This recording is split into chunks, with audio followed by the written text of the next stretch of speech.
Hi. I have mentioned many times that gate questions will specifically confuse you, even if they are very simple, and one needs this ability to deal with surprise.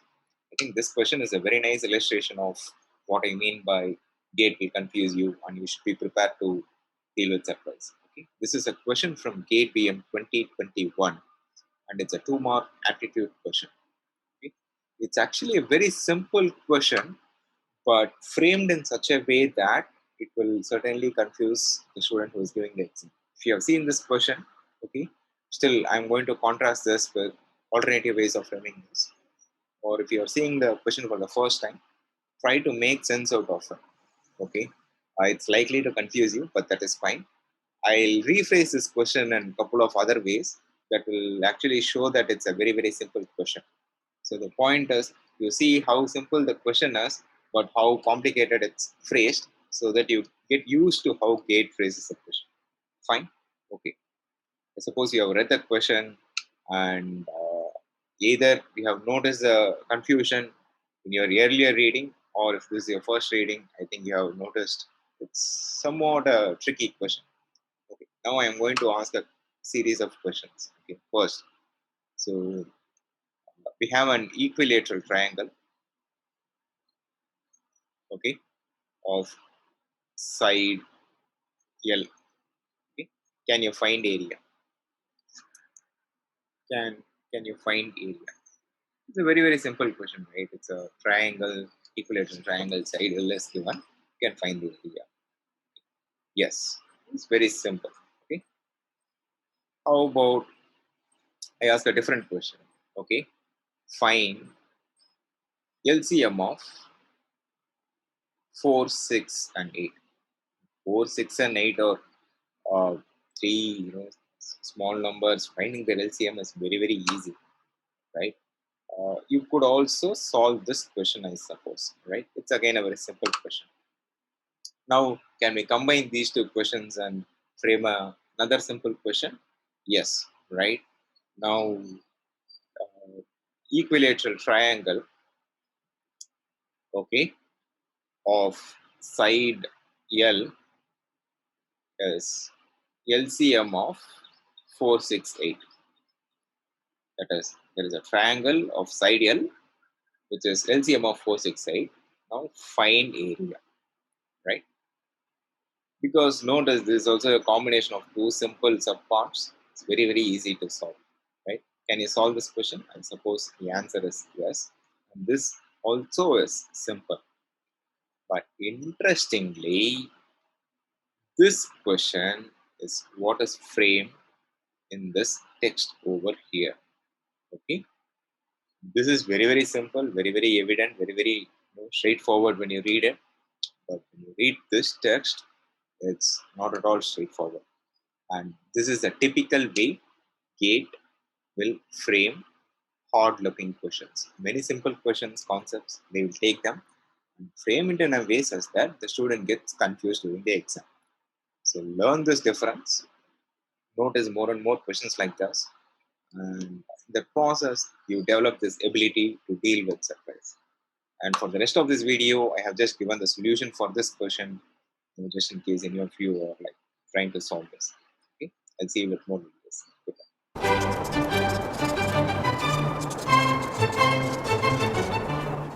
Equilateral triangle PQR. Side PQ is divided into 4 parts. Okay, we are again looks like another geometry question. Side PQ is divided into 4 equal parts. Side QR is divided into 6 equal parts. Side PR is divided into 8 equal parts. Okay, that is a question. Length of each subdivided part is centimeter is an integer. Okay.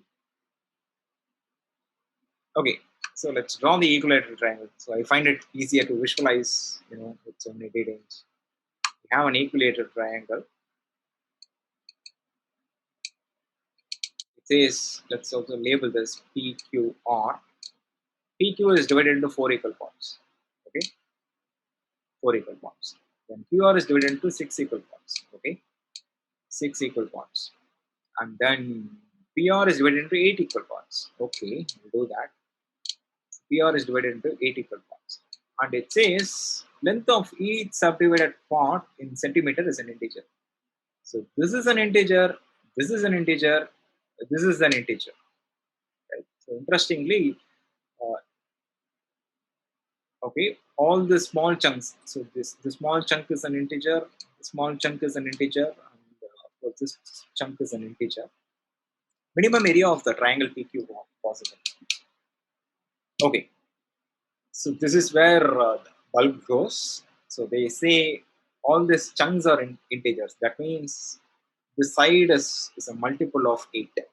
So that if I divide it into 8 segments, I end up with integers in centimeters. And this side, let's call it total length. That side, because it's equilateral triangle, so this side is also L, and the L is divisible by 4, and it says this L is divisible by 6. All it says is side of the equilateral triangle is divisible by 4, 6, and 8. That's a kind of equilateral triangle we are talking about, and we want the minimum area of that. Okay, now I know. So when is this area going to be minimum? We should be looking at. So the side is a multiple of 4, multiple of 6, multiple of 8, right? So what is the smallest side possible? That's a multiple of 4, 6, and 8, right? Yeah, now we know the answer. We're essentially looking for the smallest side, that is a multiple of 4, 6, and 8. We are looking for LCM of 4, 6, and 8. Okay, and at this stage, I'm going to write down the answer. So if you know how to calculate the LCM, you could do that. Or in this case, 8 is not divisible by 6. So 12 again is not divisible by 8. Then 20, no, 24. Okay, so LCM in this case is very easy. It's 24. So now the question is, what is the area of equilateral triangle of side 24? So side is 24. 24, 24. Okay, we want the area. Of course, this is also 24. And, this is 60 degrees. So half times base times height. I'll check to that. This height is 25 cos 60, right?